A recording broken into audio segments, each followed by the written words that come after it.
कैसे बना है? हाँ, अच्छा अच्छा, कैसे बना है? अच्छा, খাওয়া দেখে বুঝতেই পারলে যে আজকে কি বানিয়েছি। আর খুব ভালো কিন্তু হয়েছিল, সেটা ওদের খাওয়া দেখেই তোমরা বুঝতে পারলে। যাই হোক, আজকে বানিয়েছি চিকেন স্যাটে। আর জানো তো, আমি না এটা প্রথমবার বানালাম, আগে কখনো আমি বানাইনি, তাই তোমাদের সঙ্গে শেয়ার করলাম। দেখো, চিকেন স্যাটে বানানোর জন্য এখানে আমি অনেকটা চিকেন নিয়ে নিয়েছি। আর চিকেনগুলোকে না মানে ছোট ছোট টুকরো করে কেটে নিয়েছিলাম।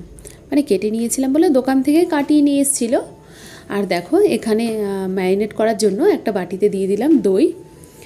দই দিয়ে এবার এর মধ্যে আমি দিয়ে দেবো 1 চামচ মতো লঙ্কার গুঁড়ো আর 1 চামচ মতো নুন। এই 3টে জিনিস দিয়ে খুব ভালো করে দইটার সঙ্গে সব কিছু ফেটিয়ে নিতে হবে। মানে সব কিছু বলতে এই লঙ্কার গুঁড়ো আর নুনটা। আর তোমরা কিন্তু লঙ্কার গুঁড়োর জায়গায় কিন্তু গোলমরিচ ইউজ করতে পারো, এটা কিন্তু অপশনাল, তোমরা করলেই করতে পারো, কোনো অসুবিধে নেই। এর মধ্যে কিছু বাটা মশলা ইউজ করব। দেখো, 1 চামচ দিয়ে দিলাম রসুন বাটা, 1 চামচ আদা বাটা, আর দিয়ে দেবো আমি এতে 1 চামচ কাঁচা লঙ্কা বাটা। আমি যেহেতু শুকনো লঙ্কার গুঁড়োটা অল্প পরিমাণে দিয়েছিলাম, ওই জন্য কাঁচা লঙ্কাটা দিলাম। তোমরা কিন্তু চাইলে কাঁচা লঙ্কা নাও দিতে পারো। এবার এই সব মশলাগুলো একসঙ্গে আবারও খুব ভালো রকমভাবে ফেটিয়ে নিতে হবে। এবার এর মধ্যে দেখো, আমি 1 চামচ মতো পেঁয়াজ বাটা দিয়ে দিলাম। এটা কিন্তু না দিলেও চলে, তবে আমি একটু দিলাম। দেখো, খুব ভালো রকমভাবে ফেটানো হয়ে গেছে। এবার এর মধ্যে না চিকেনগুলো দিয়ে দেবো। চিকেনগুলো দেওয়ার পরে প্রায় ওই আধা ঘন্টা মতো আমি এইরকমভাবে এর সঙ্গে ভালো করে মাখিয়ে তারপরে একটা ঢাকনা দিয়ে ঢেকে রেখে দেবো। এরকমভাবে ম্যারিনেট করে রেখে দিলে কি চিকেনগুলো বেশ নরম হয়ে যাবে, আর মশলাগুলো এর মধ্যে ভালো রকমভাবে ঢুকে যাবে। তখন আমার চিকেন স্যাটে বানাতে অতটা অসুবিধা হবে না, নরম হবে, সফট হবে একদম। দেখো, ঢাকনা খুলে তোমাদেরকে দেখাচ্ছি কেমন হয়েছে। দেখো, এইরকম হয়েছে। এবার এর মধ্যে 1 চামচ মতো দিয়ে দেবো সয়া সস। সয়া সসটা আমি আগে অ্যাড করিনি, সয়া সসটা দিলাম। আর এতে কিছু সবজি অ্যাড করব। এই সবজিগুলো আমি কেটে দেখো এইরকমভাবে ছাড়িয়ে নিয়েছি, আর এইরকম ডোমো ডোমো করে কেটেছি। তোমরা দেখে বুঝতে পারছো। এরকমভাবে সব সবজিগুলো না এর সঙ্গে মানে চিকেনের সঙ্গে খুব ভালো করে মিশিয়ে নেব।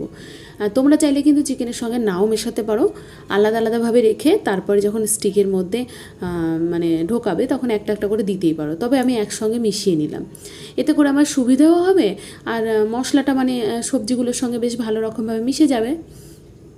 আর দেখো, এইখানে এই রকম মানে স্টিক কিনতে পাওয়া যায়, তো এগুলো মার্কেটে পাওয়া যায়। আমি এগুলো নিয়ে এসেছিলাম, আর এরকম জলের মধ্যে ভিজিয়ে দিলাম যাতে ওই স্টিকগুলো না পুড়ে না যায়, ওই জন্য।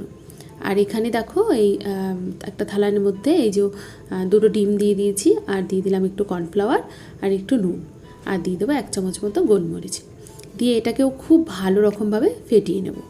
খুব ভালো করে ফেটাতে হবে যাতে এর মধ্যে কোনো রকম দানা দানা না থাকে, কারণ কর্নফ্লাওয়ার তো একটু টাইম লাগবে, তো ভালো রকমভাবে ফেটিয়ে নিতে হবে। দেখো, এরকমভাবে ফেটানো হয়ে গেছে। আর আমি এতে কিন্তু জল অ্যাড করিনি, ডিম আর ওই কর্নফ্লাওয়ার তোমরা দেখলেই সেটা। এবার দেখো, এটা হচ্ছে মেন জিনিস। এইরকমভাবে তোমাদেরকে সাজাতে হবে। ওই যে স্টিকটা দেখলে, ওটা নিয়ে তারপরে এইরকম ক্যাপসিকাম, পেঁয়াজ, একটা চিকেনের টুকরো, এইরকমভাবে এক এক করে সব সাজাতে হবে। এবার এটা সম্পূর্ণ তোমাদের মর্জি বা বলতে পারো তোমাদের পছন্দ। তোমরা যেই রকমভাবে পারবে বা যেই রকমভাবে পছন্দ করো সেই রকমভাবে সাজিয়ে নেবে। আমি যেমনভাবে পারছি বা বলতে পারো যেই রকমভাবে আমি পছন্দ করি সেই রকমভাবে আমি সাজিয়ে নিচ্ছি। আর আমার আজকে রান্নাটা একটু তাড়াহুড়ো ছিল, ওই জন্য আমি তাড়াহুড়ো করে রান্না করছি। তো এই রকমভাবে না সবগুলো সাজিয়ে আমি প্রথমে তোমাদের কয়েকটা ভেজে দেখিয়ে দেবো বা কয়েকটা বানিয়ে দেখাই, তারপরে সবগুলো আবার আস্তে আস্তে করে বানাবো। আর যেহেতু আজকে আমি প্রথমবার বানাচ্ছি, তাই একটু মানে ভালো নাও হতে পারে, মানে একটু অন্যরকম হতে পারে। এই দেখো, আমি প্রথমে 4টে বানিয়ে তোমাদের দেখিয়ে দিলাম, এইরকম ঠিক হবে। এবার চলো এই 4টেকে ভাজি, তারপরে তোমাদেরকে দেখাবো আবার। আর এইদিকে দেখো, ওদিকে কড়াই আমি তেল গরম বসিয়ে দিয়েছি। আর যে ব্যাটারটা বানিয়েছিলাম, ওই ব্যাটারের মধ্যে না ঠিক এইরকমভাবেই মানে চারিদিকে মানে চারো তরফ এইরকমভাবে কিন্তু ডিমের ব্যাটারটা ভালো করে লাগিয়ে তারপরে এক এক করে এরকম কড়াইয়ে দিয়ে দিতে হবে। কড়াই দেওয়ার পর এদিক ওদিক ভালো করে উল্টে পাল্টে ভেজে নিতে হবে। দেখো, আমিও কিন্তু ওই রকমভাবে ভেজে নিচ্ছি। মানে একটু হয়তো তলায় লেগে লেগে যাবে, কিন্তু মানে সাবধানে আরামসে করলে কিন্তু খুব ভালো রকমভাবে ভাজা হয়ে যাবে। আর দেখো, ভাজাও কিন্তু মোটামুটিভাবে হয়ে গেছে। এটা মানে কিছুটা কাজ হলো, আরও অনেকটা কাজ বাকি আছে। আর এখানে দেখো একটা বাটিতে নিয়ে নিয়েছি কর্নফ্লাওয়ার, আর এর মধ্যে দিয়ে দিলাম কিছুটা জল দিয়ে এবার এর মধ্যে আমি সস অ্যাড করব। যেমন আমি এখানে দিয়ে দিলাম প্রথমে এটা হচ্ছে তোমার সেজওয়ান সস, আর দিয়ে দেবো এর মধ্যে সয়া সস, আর দেবো টমেটো সস। এই সসগুলো সব একসঙ্গে দিয়ে জলটাকে খুব ভালো মতো মিক্সড করে নিতে হবে। মিক্স করার পরে আমি এটা কড়াইয়ে দিয়ে আরেকটা সস তৈরি করব, মানে সব সস দিয়ে আরেকটু ভালো রকমভাবে আরেকটা সস তৈরি করবো, ওই জন্য মিশিয়ে রাখলাম আগে থেকেই। আর দেখো তোমাদেরকে একবার দেখাই, মানে ভাজার পরে ঠিক এই রকম হয়েছে দেখতে। মানে এবার এটাকে সসের মধ্যে মেলাবো।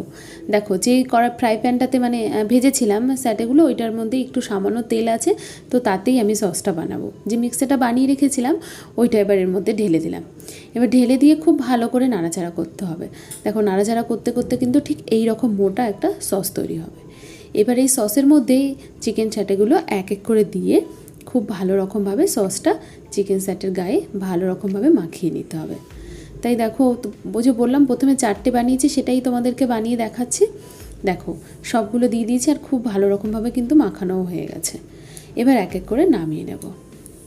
হ্যাঁ, আমি তো আজকে প্রথম বানালাম, তো আমাদের তো বেশ ভালোই লেগেছিল। তোমরাও কিন্তু বাড়িতে বানিয়ে খেও, বেশ ভালো লাগবে। তবে রেস্টুরেন্টে গেলে তো আমরা খাই, তবে ঘরে বানিয়ে মানে খেলে বা ঘরে যখন এগুলো বানানো হয় না, আমার মনে হয় এগুলো বেশি হেলদি হয়। মানে হেলদি বলতে রেস্টুরেন্টে কবেকার থাকে আমরা ঠিক সেটা জানি না, ঘরে বানালে মনে হয় সেটা বেশি ভালো হয়। যাই হোক, আমার তো এই মানে রেসিপিটা বানিয়ে ভালো লাগলো, খেতেও ভালো লাগলো, আর বানাতেও বেশ ভালো লেগেছে। তোমাদের কেমন লাগলো অবশ্যই কমেন্টে জানিও। চলো তাহলে আবার দেখা হবে নতুন কোনো রেসিপির সঙ্গে বা ব্লগ ভিডিওর সঙ্গে। তোমরা খুব ভালো থেকো, সুস্থ